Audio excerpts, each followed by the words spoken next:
My name's Riley. I teach physical science for ninth graders and seventh grade STEM, and I'm trying to come up with material for distance learning.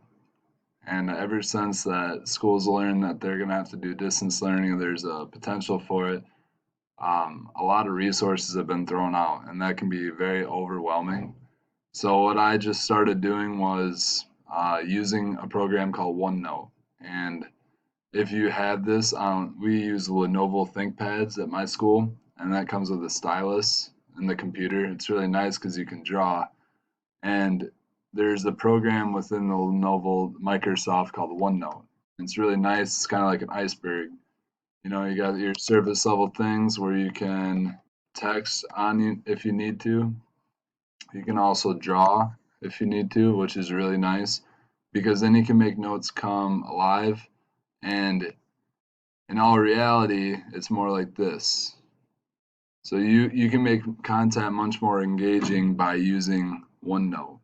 That's just one tool I was going to use because if you go up to insert, you can insert a table, file printout, file attachment. You can even screen capture things if you needed to.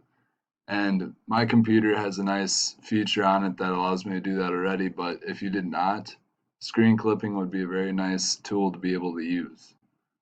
Pictures, online videos, record audio, record a video. You can put those right on there and it will pop up when you go to watch them.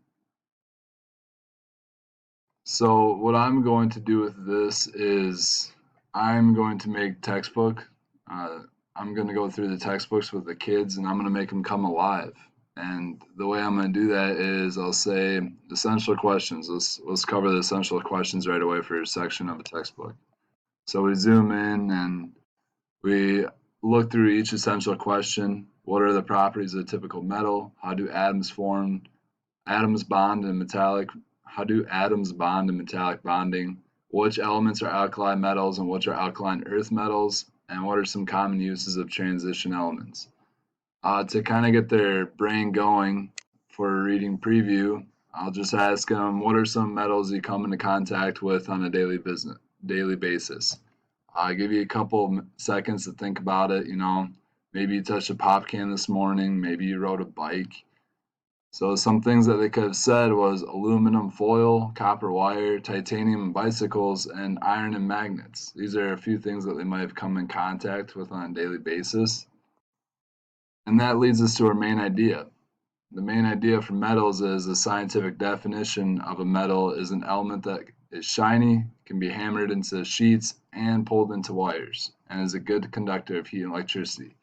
I'm going to say that I want you to really understand that this is a key point. So when I go to make this a PDF, they will see that the main idea, something that I should know, is right here. And then we'll go through and we'll make 2-point notes throughout the whole textbook. So that's just something that I'm doing to get started. Like I said, there's a lot of resources out there. So if you don't know what to do because there's so many resources, the best thing to do would be just start somewhere. This is my course on Schoology, just to give you an idea of what I'm going to do. So we use Schoology in our school, and I made a folder called Distance Learning if the event comes where we need that. Previous work, where we have everything else that we worked on. That way it's out of the way, course information, and bold folder. This is Bomber Online Learning Day. These two are slightly different, so that's why they're separated.